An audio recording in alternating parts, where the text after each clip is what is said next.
I'll tell you, and I know this is a controversial topic for many of us, I love Gen Z. Because we have Gen Zs in our lives. We have kids who are Gen Zs. It can be complicated, I know.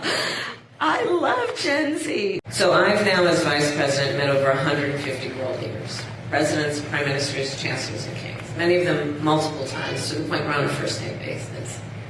And the last few times I've seen them in the relative eve of this election, they are very concerned, our allies.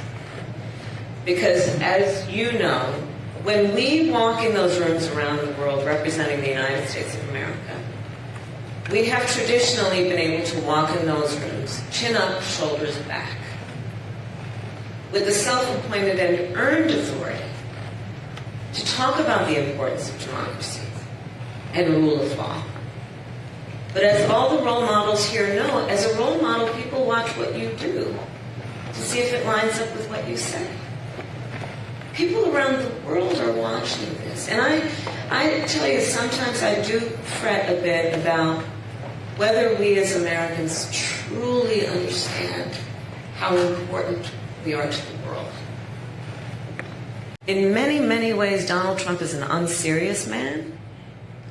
But the consequences of him being president of the United States are brutally serious.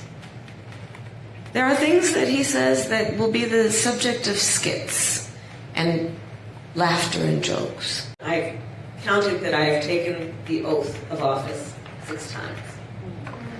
And for the elected leaders here, we know it is an oath that one must take sincerely and unequivocally, which is an oath, among other things, to support and defend the Constitution of the United States, and to understand what those principles represent and what they require of the individual who holds the office in the public trust.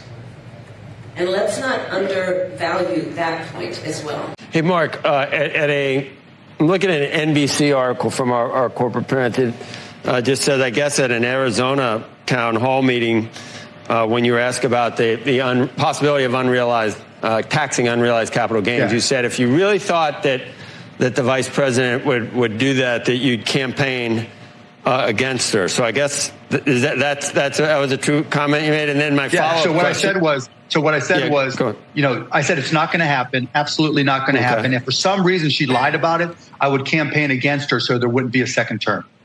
Okay. Then what I was going to ask you is, and I'm not going to go through, these are there's like 20 things, but I'll just pick out a couple that I think would be really scary.